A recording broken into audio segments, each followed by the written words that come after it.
Olá pessoal, estamos aqui de volta com os nossos vídeos explicativos e eu gostaria de abordar com vocês agora sucintamente a questão da falha de implantação repetitiva que pode acontecer na fertilização in vitro.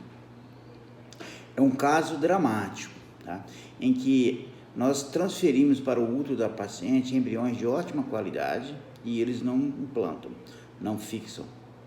E quando esse fenômeno acontece em 3 ou mais vezes, nós damos o nome de síndrome da falha repetitiva de implantação.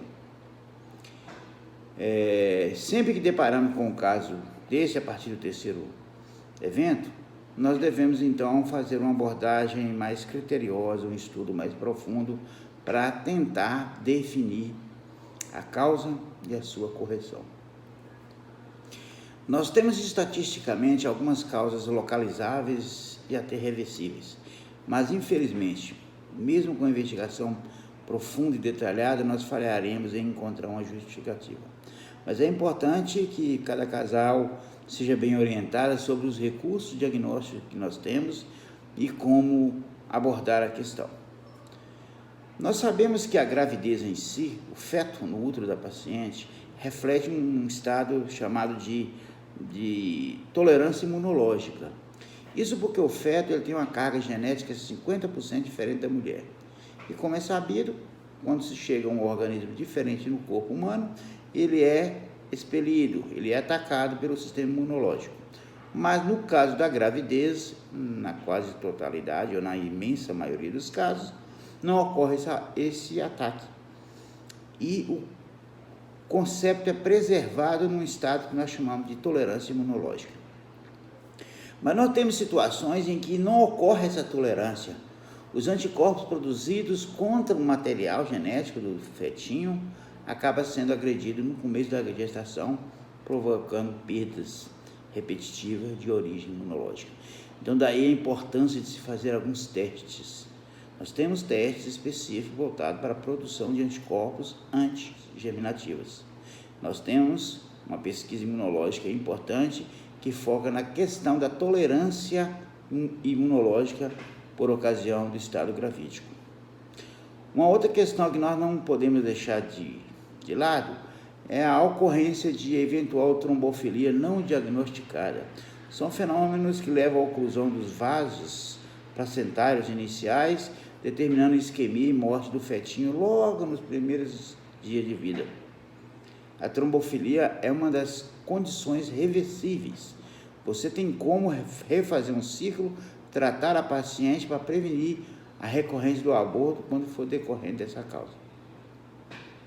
Nós temos algumas situações que traduzem uma discordância entre a fase evolutiva do embrião e a fase evolutiva do endométrio. O endométrio tem uma janela de implantação, que geralmente acontece ali, se abre por volta do 15º dia do ciclo menstrual normal e se fecha em torno de 4, 5 dias depois. É durante esse período que nós devemos colocar o embrião dentro do útero para ele se implantar. Mas nós temos uma situação em que essa janela ela se atrasa muito ou se fecha muito precocemente, de maneira que nós depositamos o embrião no interior do útero e ele não encontra os receptores necessários para a sua implantação. Na abordagem específica dessa questão, nós temos um teste chamado de ERA. Esse teste é importantíssimo quando fazemos os outros meios diagnósticos e não encontramos uma definição diagnóstica. Tá? Nós podemos, então, testar o endométrio, fazer uma biópsia e ver a janela de implantação, se ela está ocorrendo realmente dentro do esperado. Gostaria também de chamar a atenção quanto às causas genéticas do aborto de repetição ou das falhas de implantação repetitivas. Mesmo quando o marido não tem nenhuma doença genética e a esposa também não, o processo de fertilização pode levar a algumas alterações cromossômicas, conhecidas como malformações de novo, ou seja, que estão iniciando ali e não faz parte da história pregressa do casal. E o estudo da questão genética que surgem de novo no processo de procriação, nós devemos fazer diretamente com o embrião ou seus restos, no caso de abortamento, e você consegue recuperar o material do abortamento e estudar fazendo cariótipo e pesquisa de doenças específicas. Um grande recurso que nós temos hoje é o chamado estudo citogenético. O objetivo do estudo citogenético é evitar a deposição dentro do útero da esposa embriões portadores de alterações genéticas, alterações de genes, trissomias e outras condições incompatíveis com a vida e que são abortados precocemente. Eu vou abrir um vídeo posteriormente para falarmos especificamente do diagnóstico genético pré-implantacional.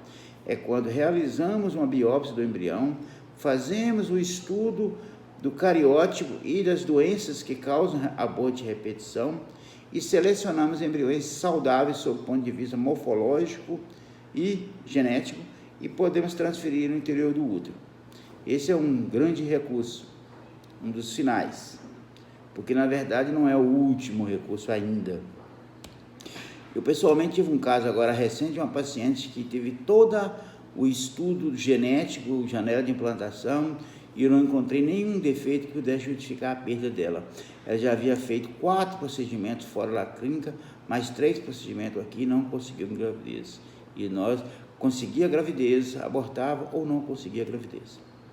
Para esse caso, o recurso extremo que adotamos foi de fazer o uso do útero substitutivo. Ainda bem que ela tinha uma irmã que concordou em receber os embriões, e nós fizemos então essa doação temporária do útero, que é legal, é ética, é permitida pelo Código de Ética Médica, e esse casal está muito feliz com a filhinha que nasceu, concebida com o material deles, mas no útero da irmã da esposa.